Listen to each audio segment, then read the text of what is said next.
So yan, magandang araw mga kabutingting. So nandito na naman ulit ako para makapag-share ng video sa inyo, no. So ang gagawin natin sa video na to ay magse-service tayo or magpo-pull down or general service ng isang split type na aircon. So yung se-servicean natin ngayon o yung ipo-pull down natin na aircon, yun yung kung naaalala nyo mga kabutingting, yun ang in-install kong MBO na 1 horsepower dun sa isang kaibigan ko. So kung hindi nyo pa napapanood yung video na yon, panoorin nyo po yung video na yun, no? Ito po yung video na yan. Yan mga kabutingting, ano? So nakita nyo dyan, 9 months na nating naikabit yon. So ngayon pa lang nagkaroon ng problema. Ang naging problema daw nun ay tumulo na. So ibig sabihin, so sobra-sobra na para 6 months, no? Every 6 months kailangan servicean na natin yung ating aircon. Dito sa servicean nating aircon, so dito yung marami nagtanong sa akin na about dun sa 10 feet ng aircon, no? Kasi install ko yung aircon na yon ng walang 10 feet na piping. So kahit na 1 feet wala pala, wala. So ipapakita ko sa inyo mamaya, no, mga kabutingting, at mag-explain ko na rin sa inyo yung about dyan sa 10 feet na copper, yung piping. So mga kabutingting, so nandito na tayo ngayon sa service nating aircon. In-install ko, no, yung 9 months na yung nakalipas, no. So ang complaint ng tropa natin, so may tumulo na daw sa gilid. Yan, tumulo na yung tubig, at kaya meron siyang basahan dyan. Yan. So 9 months na natin na-install to, walang ka-service. So umpisa na natin yung pagsiservice ng aircon, no. So ang una natin gagawin, top up down natin yung ating aircon, yung gas. So sa pag nagpo-pull down tayo, so kailangan natin yun, i-recover natin yung gas o i-pop down natin. So pupunta tayo ngayon sa likod para i-pop down natin yung gas, no. So mga kabutingting, so nandito tayo ngayon sa likod ng aircon na sa-servicean. Mag-pop down muna tayo ngayon ng mga kabutingting. So kaya nagdala ng kilometer, manifold gauge natin ito para mapap-pop down tayo, no. So yan mga kabutingting, so naikabit na natin yung ating manifold gauge. Yan. So gumamit ako ng extension. So ito yung manifold gauge natin. So dito may makikita tayong karga na 150 PSI. Makikita natin dito sa ampere natin ay 3.60. Yan, so ang current niya ay 3.9. So okay na okay yan yung gas natin. Ang gagawin natin ngayon, no, mga kabutingting, so kailangan na nating i-pop down to, no. At yung remote, no, andun yung remote, nandiyan yung remote, yan. So papatay na lang natin sa may-ari para pagka okay na yung pag-pop down natin, no. Ngayon umpisa na natin mag-pop down, no, mga kabutingting. So ito yung low side nya at ito yung high side nya. So yan, so una natin gagawin, no, mga kabutingting, so luwagan natin yung ating high side, luwagan natin yung ating low side. Yan. So pag naluwagan na natin yan, mga kabutingting, so pwede natin silang i-pop down. So ano ba ang kailangan natin unang isara? So ang una natin isasara dyan, mga kabutingting, ay itong high side. So isasara ko na yung high side. Yan. So nakasara na yung high side natin. So makita nyo yung ating ampere dyan. So tumataas, no, ay bumababa, at makikita nyo dyan yung ating zero na. Yan. So ang makita natin yung ampere natin bumaba. So okay lang yan. So huwag tayo matakot pag bumaba yung ampere natin. Matakot kayo pagka tumaas. So makita nyo dyan, negative 30 na. Pwede natin isara yan. Yan. So pagkasara, ipapatay na natin ng mga kabutingting. Ito, ipakipatay na, sir. Yun. So pinatay na. So narinig nyo. So makita nyo dyan, 0-0 na. Ayo, no, napag-pop down na tayo. Isara lang, ihigpit na lang natin mabuti ito, no, mga kabutingting. So nakapag-pop down na tayo, yung pagpa-pop down. Ayan, so ang gagawin na natin ngayon ay hugutin na natin sa power niya at kakalasin na natin yung likod. hugutin natin yung power at ibaba na natin to, kalasin na natin to. So kalasin na natin ng mga kabuting-ting. So yan mga kabuting-ting. So ito yung sinasabi ko sa inyo na in-install natin yung nakaraang 9 months. No, yung wala pang 10 feet. So maraming tanong sa akin no tungkol dito.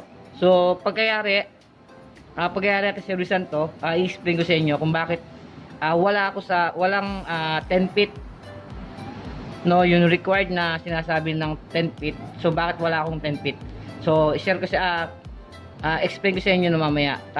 Gagawin ko muna, tanggalin ko muna to, tapos ibababa to mga kabuting-ting. So natanggalan natin yung ating extend na pipe. So huwag niyo kakalimutan ng mga kabuting-ting kung kayo ay magpo-pull down. So huwag niyo kakalimutan takpan to no. So lagi niyo tatakpan yan. Saka to, yung sa ating indoor. Napaka-importante na lagi niyo tatakpan. Yan. So pagka rin yung tanggalin, takpan niyo na kaagad para hindi mapasukan ng dumi o hindi mapasukan ng tubig. Yan. So ito nga pala so ito lang yung dinuktong nating pipe diyan ng mga kabuting-ting. So makita niyo wala pang 1 feet yan. No, i-explain ko sa inyo mamaya ng mga kabuting-ting.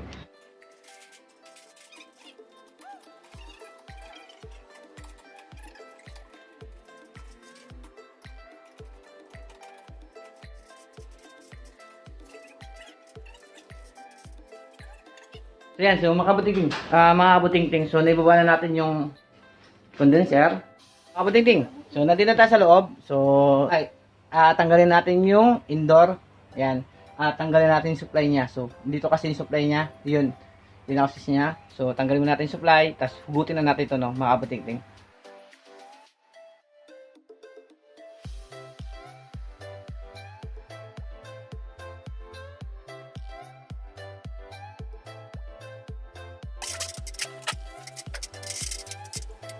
Tira.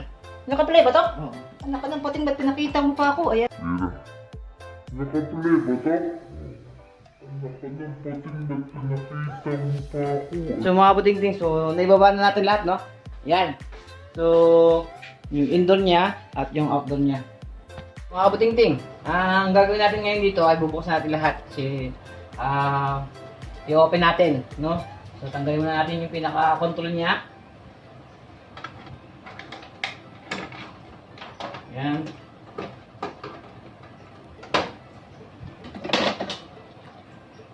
Lagyan natin yung filter.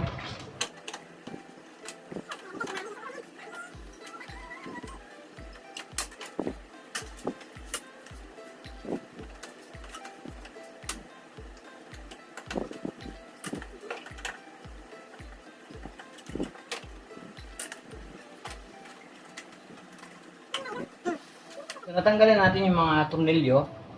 So, pwede natin tanggalin yung cover. So, pag natanggal ng cover ng mga kabuting-ting, so sa likod lang muna, no? Yan, yung mga lock dito sa likod. Yan, tanggalin natin takip. Dito pa.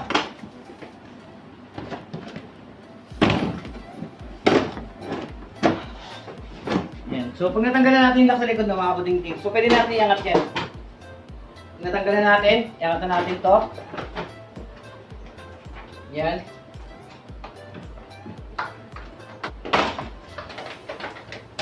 So yun, so natanggalan natin to ng mga kabuting-ting yung pinaka housing niya.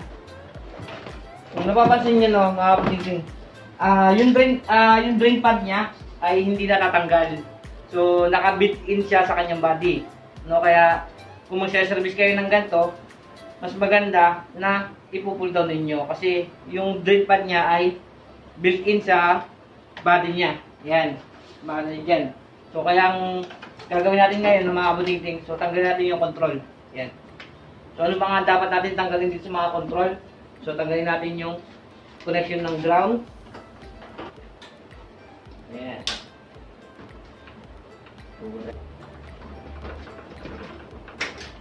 Yan. Tapos, kunin natin itong ating swing.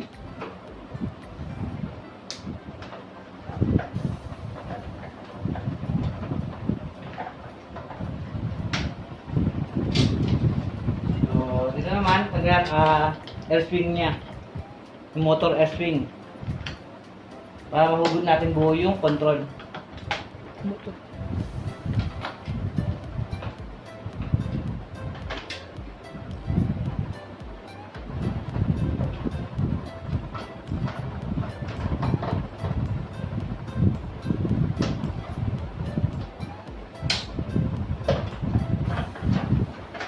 So, pagka nagpo-pull down tayo, ganito talaga ng mga kabutingting.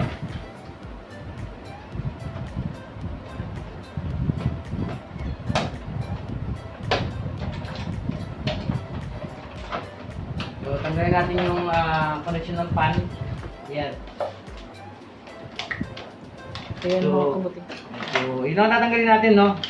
Yung pan, yung motor ng pan. Yan. So, pag natanggalin natin yun, saka yung connection ng fan, so mahuhugot na natin yung control. Yan. So, mahuhugot natin buo ito, yung control. Yan. So, itabi natin. So, ngayon naman, natanggal natin yung control. So, tanggalin natin yung evaporator. Yan. So, sa pagtatanggal ng evaporator ng MBO, mga kabutingting, so may makita kayong tornilyo dyan, tornilyo dito, at sa kabila, meron yan. Yun. So, yan, yung dalawa na yan. Ayan. So, pag natanggal natin yan, so mahuhugot na natin yung evaporator. At yung sa likod, mamaya papata ko sa inyo, no? Tignan natin yung dalawang tornilyo dito sa side, saka dito sa kabila. Yan. Asan ba yun? Ito. Saka yung ito. So, ang gagawin natin, no, mga kabutingting, so tanggalin natin to. Yung lock ng pinaka-pipe niya para maiangat natin yung evaporator. At yung lock na yan. Asan ba? Yun, yung lock na yan. So, itutulak nyo lang, ipupush nyo lang yan para matanggal. So, tatanggalin ko muna ng mga kabutingting. So, ang gagawin lang natin, iangat lang natin to ng konti. Iangat lang natin. So, iangat nyo lang to. At matatanggalin natin yung evaporator. So, papakita ko sa inyo. So, angat lang natin to. Yan. So, matatanggalin natin yan. Siga ulit natin. So, wala na nyo dito. Angat lang natin to ng mga kabutingting. Yan. Sabay natin to. Yan. So, nahugot na natin yung evaporator, no? So, mabubuga na natin. So, ito yung bagong modelo na evaporator, no? Yung sinasabi nilang gold. Ito yun. Yan. Yan. So, next naman yung pan motor natin. Ito no, mga kabutingting. Bago natin matanggal yung pan, so, kailangan tanggalin natin yung cover niya. Yan. So, may tornilyo lang dyan sa 2, 3, 4. Yan. So, pag natanggalan natin yan, iangat na lang natin to. Matatanggalan natin buo yung pan. So, makita nyo naman yung pan dyan, no? Marumi na siya. Sobrang dumi na din, no? Kasi 9 months nang hindi nalinis yan, no? So, yung pinaka-drain niya sa likod, yan. So, mabubuga natin maayos. Yung drain pad niya, yan. So, ito yung sinasabi na built-in na drain pad kasama sa kanyang body, no?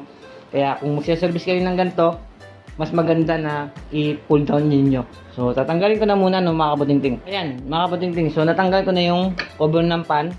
Ayan. At makikita na natin yung pan motor niya. So, madali na tanggalin yan. So, iangat na lang natin to. Kasama na yung pan. So, pero bago natin tanggalin yan, suluwagan na muna natin yan. So, kailangan natin aluwagan niya para mahugot natin yung pan niya. So, huwag nyo kalimutan kung sakasakali na magtanda kayo dyan, tandaan nyo yan. Pero ito, hindi na kailangan tandaan kasi nga, meron na siyang, may makita kayo dyang silak. No, ayun ang hangganan ng pan niya. Ayan. So, tatanggalin ko na muna yung pan, no, mga kabutingting. Yeah, so, mga kabutingting, so, nalawagan ko na yung tornilyo, no, yung sa loob ng pan natin. So, ang gagawin lang natin dito, angat nyo lang yan, at hugutin nyo na rin ito. Ayan. So, tanggal na to. So, hindi na natin, itatabi na lang natin to, no, para hindi mabasa.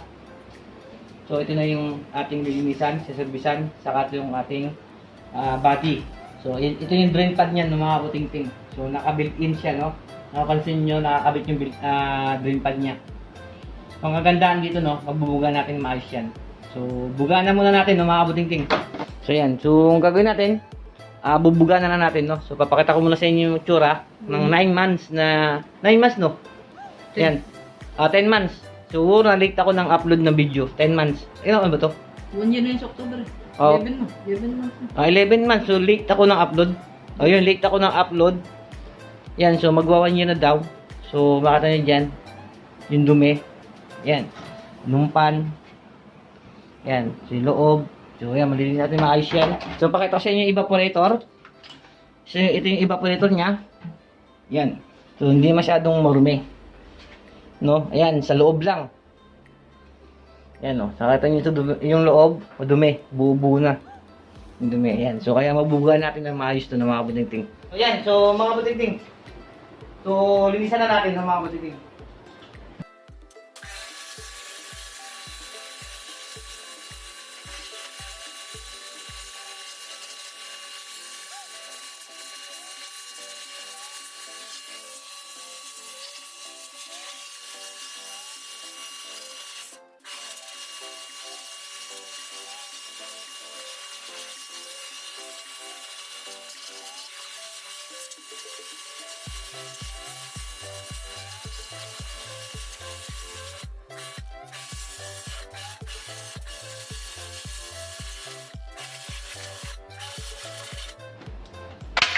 Ayan, so mga kabutiking, so nalinis na natin.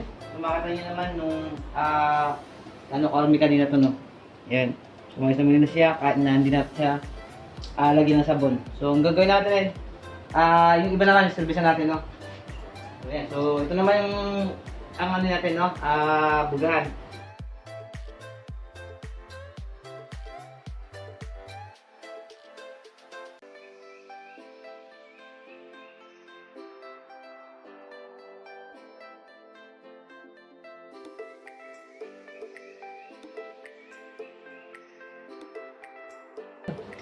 So yan, so mga batingting. So nalisin natin. Yan. So baliktaran natin siya bilugan, no? Mahusay sa So pagbaliktad. next naman, yung body na. Ito na. Yan. Ito na yung service natin. Tignan natin to.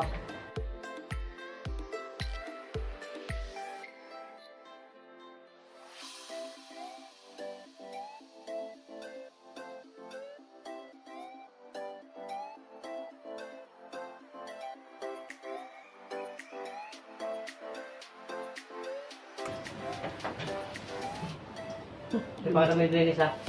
Yun.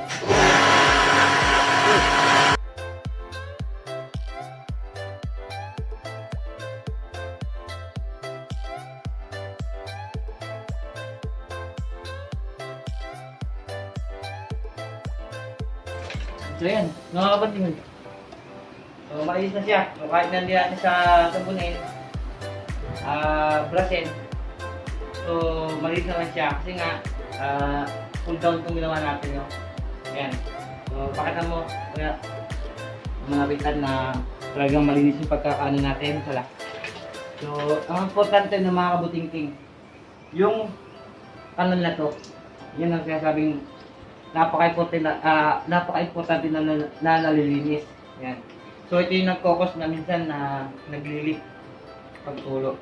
Kasi nga pagka nabarahan ng naharangan ng jelly dito na puno, so dito na nanggagaling yung tulo sa labas, sa likod. Kaya maganda na nalilinis talaga to.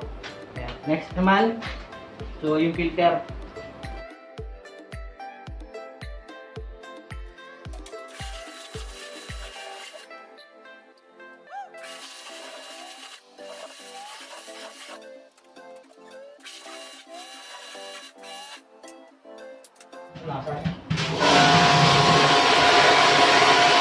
So yan mga kabutingting, yung indoor, so nabuga na natin lahat.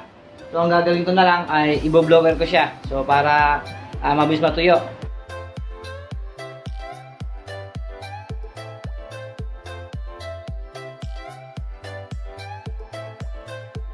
Mga kabutingting, so i-blower na natin yung ating indoor. So ang gagawin ko no mga kabutingting, so assemble ko muna to. Ayan. Tapos pagka natin assemble to, ito namang outdoor yung ating saservisan, no. So isa lang kasi talaga ako, kaya medyo matagal, no. Hindi ko masyadong ma-shortcut yung iba, no. Mga importante, ang importante hindi ko ikakat yung mga dapat na malaman ninyo sa video na to, no, mga kabutingting. So buuin ko muna to, no? So, paalala nga pala, no? Kung ano yung tinanggal natin dito. So, ganun lang din pagbabalik. So, kung makukuha na ako ng video, so, papakita ko sa inyo para nakita nyo kung paano pagbabalik nito hanggang sa control. Yan. So, yan, mga kabuting-ting. So, assemble na natin, no? So, anong una natin kakabit ngayon?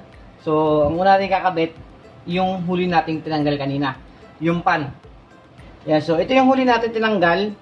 So, ito yung una natin ikakabit. So, ikakabit natin to. Sabi ko nga sa inyo, yung tandaan, no, huwag nyo kakalimutan. Huwag nyo rin kakalimutan to, no, yung busing niya.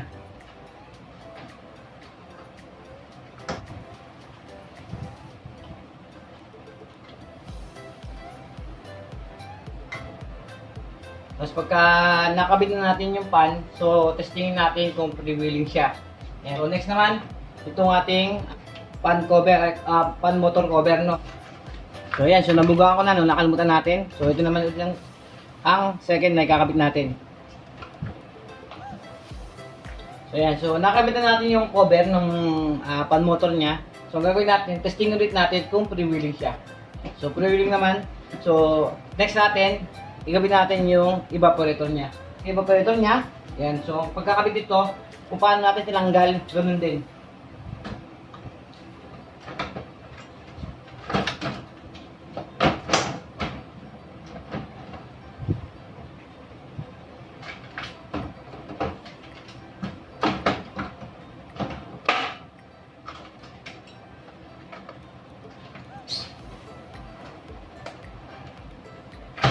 Yun.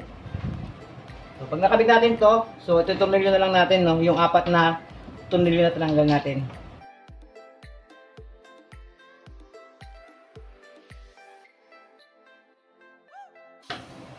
Yan, so nakikabit na natin yung evaporator natin.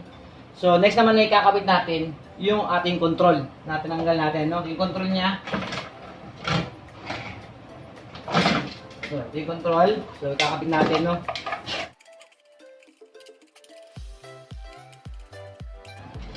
So, pwede natin ikabit ngayon ito yung control.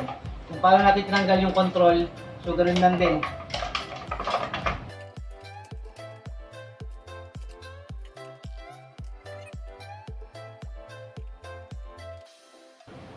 So, pag naibalik na natin ito, mga kabating-ting, so sunod natin, ibalik na natin yung mga swing motor natin, no? Yung swing motor doon, sa dalawa. Dalawa kasi yung swing motor nito, no, mga kabating-ting.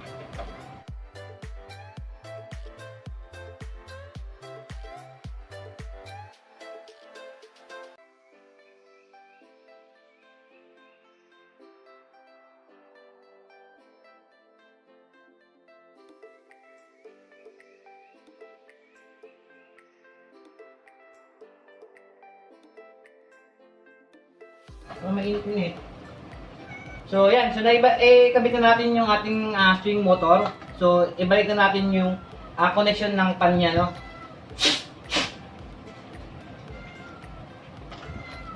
Saan?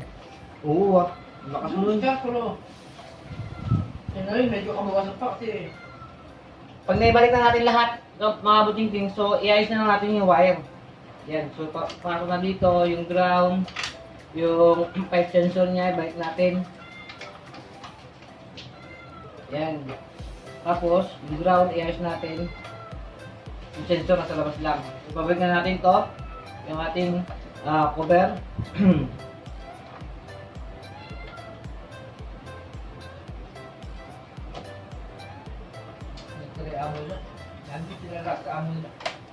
So yan, mga buting-ting, so nabuo na natin. So ang ikakabit lang ulit natin yung housing.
Chinese to eh. Nandun pa rin. Ganyan na lang gulo.